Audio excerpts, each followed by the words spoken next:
주간의 교통 이슈를 짚어봅니다. 위클리 교통 이슈 김경배 교통 전문위원과 함께합니다. 안녕하세요. 네, 안녕하십니까. 네, 오늘 어떤 소식 준비하셨나요? 오늘은 그 강화되는 음주운전 처벌을 또 외국에 대한 그 현황과 좀 비교를 해보고요. 네. 또 고령운전자의 면허 갱신과 또 영문 면허증 발급 그리고 어린이 통학차 하차 확인 장치에 대한 의무에 대해서 좀 준비를 해봤습니다. 네, 이 경찰에서 음주운전 단속 기준과 처벌을 강화시킨 이 도로교통법 개정을 공표를 했는데요. 네. 언제 시작이 되고 어떤 차이가 있는지 좀 알려주시죠. 네, 오는 6월 25일부터 적용되는 개정 도로교통법에는요. 음주운전 단속 기준인 혈중 알코올 농도를 0.05에서 0.03으로 이렇게 낮췄습니다. 네. 그리고 상습적 음주운전에 대한 극약 처방도 같이 내렸는데요. 음주운전 3회 이상 적발 시 1년 이상 3년 이하 징역이든 또 500만 원 이상에서 이제 1,000만 원 이하의 벌금형도 이제 강화가 됐습니다. 네. 그래서 이제 2회 이상 연속 적발과 또 2년 이내에서 5년 이하 징역 또는 1,000만 원이던 것이 이제 2,000만 원 이하 벌금형으로 이렇게 수위가 높아졌죠. 네네. 그리고 음주교통사고로 취소된 면허에 재취득하는 결격기간 기준도요.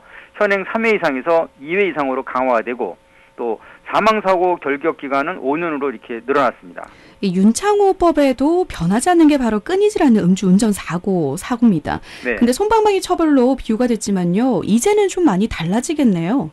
맞습니다. 참 아쉬운 부분이 있는데요. 네네. 부산에서 이제 윤창호법이 이제 시작이 됐는데 이상하게 부산에서 음주운전이 계속 끊이지 않고 있습니다. 그죠? 그래서 근데 2017년 발생된 19,517건의 음주운전 사고가 또 439명의 목숨을 앗아갔고 네. 33,364명에게는 평생을 떨칠 수 없는 부상이라는 장애를 이렇게 안겨줬죠.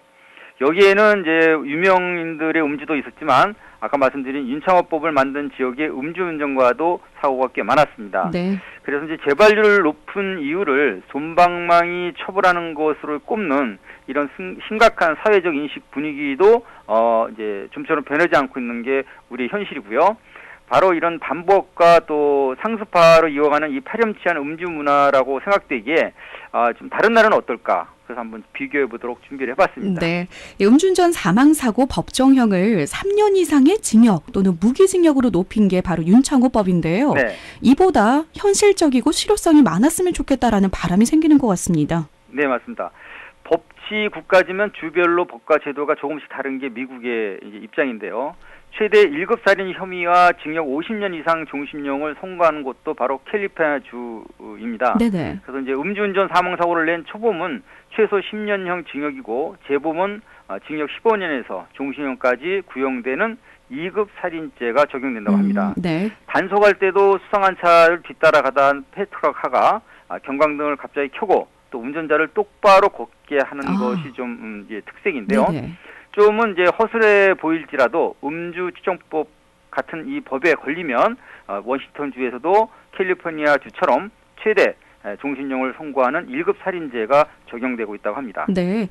근데 걷기에서 음주가 의심이 되면 측정을 받고 이 네. 법적 혈중 알코올 수치가 넘으면 수감되거나 재판을 받게 될 텐데요. 네. 벌금형도 만만치가 않죠. 굉장히 엄하죠. 네. 미국이라는 사회가요. 그래서 캘리포니아주는 음주 운전자는 무조건 구류에 처하기 때문에 일단은 보석금을 내야 나올 수 있습니다. 그래서 하나 보석금이 279만 원 정도고 또 벌금은 최소가 43만 원 정도라고 이렇게 알려지고 있는데요. 지역마다 다르긴 해도 약 189만 원의 페널티에 또 변호사와 법원 수수료 또 391만 정도가 더 추가된다고 하는데요. 네. 또 이제 가장 이제 좀 치욕스러운 건 뭐냐면 범인 사진을 찍듯이요. 3장의 그 머그샷을 찍는 그 예약금과 네. 또 3개월간의 교통학교를 다니는 비용 또 운전면허증 재발급 비용 뭐 이런 것이 이제 포함된다고 합니다. 그렇군요. 벌금형이 정말 무섭네요. 네네. TVN 긴급 교통 정보 좀 전해드리겠습니다. 네. 원희대로입니다. 한국은행 사거리에서 상남 사거리 방향이고요. 상남 사거리 목간 지점 2차로에 승용차 2대 간의 추돌 사고 났습니다. 차로 변경 주의 바란다고 김용덕 통신원에 제보 있습니다. 상남 사거리 목간 지점 2차로입니다. 승용차 2대 간의 추돌 사고 나 있으니까요. 미리 차로 변경을 부탁드리도록 하겠습니다. TVN 긴급 교통 정보였습니다. 계속해서 이야기 이어가겠습니다. 네. 근데 우리도 이 음주 단속에 걸린 차는 대리운전으로 이동을 시키는데요. 네. 미국은 견인차가 와서 차를 인수해 간다면서요? 네, 그렇습니다. 단속된 차량은 견인차에 실리거나 끌려가기 때문에 비용도 들고 네. 여기에 또 10년간의 자동차 할증까지 포함되면서 단순 음주 초범일 때 2,400만 원 상당의 비용이 더 추가된다고 하는데요. 네. 일반적인 교통 위반을 해도 국가에 내는 비용도 많지만 넓은 나라에서 재판장까지 오가는 시간 또 거기에 따른 경비 이런 것에 또 고통을 배가하는 것도 선진국의 한 그런 경종을 울리는 이런 처리 방법이 아닐까 싶은데요. 네. 더 심각한 일은요.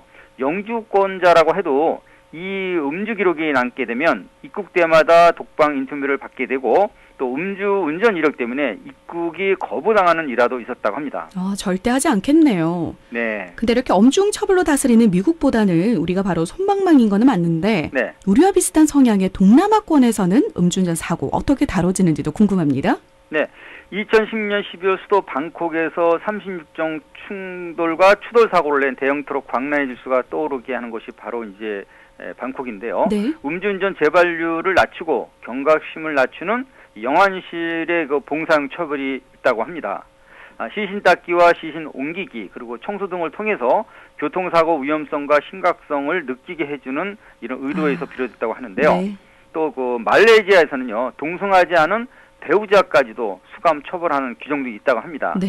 그래서 죄 없는 배우자는 다음날 물론 풀려는 나지만 반성과 경각심을 높이는 효과가 있다고 하네요.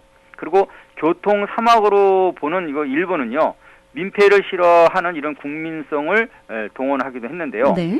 술을 권한 사람과 같이 마신 사람까지 처벌하는 공동 책임 규정입니다.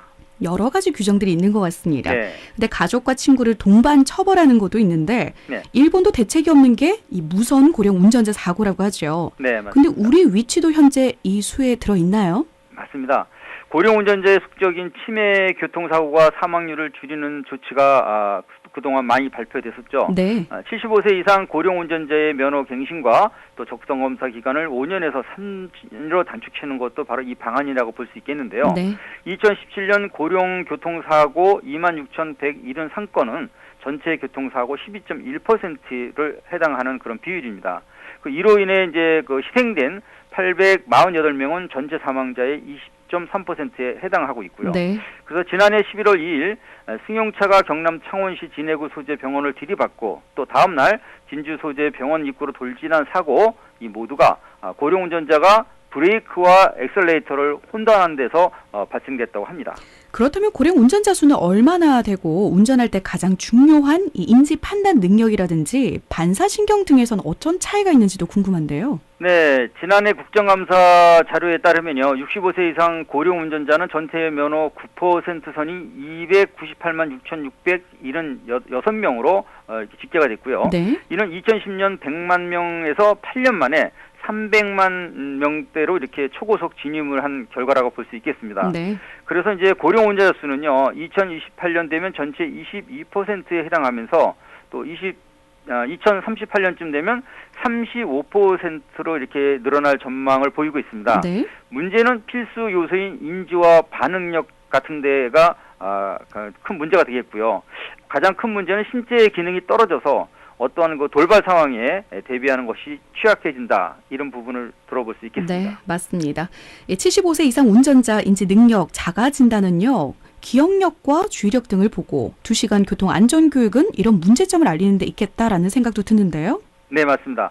한국교통연구원은요. 정지 물체를 파악하는 정지 시력은 40세부터 저하가 되면서 네. 60대 이상은 30대 대비 무려 80% 수준이라고 하는데요. 더군다나 이제 그 움직임을 보게 되는 동체 시력은 정지 시력보다 약 30% 정도가 더 낮아진다고 합니다. 네. 특히 급감되는 75세 운전자 야간 시력은 시각적 정보 전달에 필요한 광량도 25세에 대비해 볼 때 무려 32배나 많아진다고 합니다. 그렇다면 이동물체 인지력 저하 그리고 다량의 빛도 중요하겠지만요. 네. 무엇보다 이 치매가 정말 위험할 것 같다라는 생각이 드는데요. 네. 나머지 내용도 좀 간단하게 정리를 해주시죠. 네, 치매 의심 운전자는 간이 치매 검사를 거쳐서 수시 적성 검사 대상이면은 정밀 진단으로 운전 적성을 판정받게 됩니다. 그리고 고령자 노화 현상 또한 야간 운전을 상대적으로 위험하게 만드는 것도 사실이고요. 네. 그리고 이제 한국 운전면허증 효력을 인정하는 국가에서만 사용할 수 있는 뒷부분이 영어로 인쇄된 앞으로 그 영문 운전 면허증이 상반기 중으로 발급이 될 예정입니다. 네. 그리고 어린이 통학버스 운전자에 대한 영유아 하차 확인 장치 설치 의무화는요, 4월 17일부터 시행이 되고요. 점검이나 수리를 위한 일시적인 장치 제거나 떼어놓는 것이 아닌 경우 20만 원 이하 벌금이나 구류 또는 과료에 처해지게 됩니다. 네, 그렇군요. 오늘 이야기는 여기까지 듣겠습니다. 네, 감사합니다. 네, 좋은 말씀 고맙습니다. 지금까지 김경배 교통전문위원과 함께했습니다. 앞서서 말씀을 드렸지만요. 올해부터 개정된 도로교통법이 시행이 됐습니다. 그래서인지 저희가 고령 운전자에 대한 또 안전도 좀 실히 생각을 해봐야 될 텐데요. 만 75세 이상 어르신들은요. 운전면허 갱신 그리고 적성검사 기간에 교통안전교육을 의무적으로 받으셔야 합니다. 적성검사, 그러니까 이 신체 검사를 함께 받으셔야 하는 건데요. 그러다 보니까 연초에 교육 예약을 신청하는 분들이 정말 많다고 합니다. 현재도 물론 예약이 상당히 밀려있는 상태라고 하는데요. 운전면허증상 이 갱신 기간 또는 적성검사 기간을 한번 확인해 보시고요. 올해 12월 31일까지인 어르신들께서는 가급적으로는 여유를 두고 교육 예약을 해주는 게 좋다고 합니다. 이 부분에 대해서도 참고를 해주시면 더욱더 감사드리겠습니다. 이 교통안전교육은요, 2시간으로 나눠서 진행이 된다고 하는데요. 인지능력 자가진단과 그리고 교통안전교육 강의로 진행이 된다고 합니다. 지금 운전면허증을 소지하고 계시다면 운전면허증상의 적성검사 또는 갱신기간 날짜가 기재되어 있으니까요. 그 기간 내에 교통안전교육과 면허증을 새로 발급받으시면 되겠습니다. 여러분들께 알찬 정보를 계속해서 전해드리도록 하겠습니다.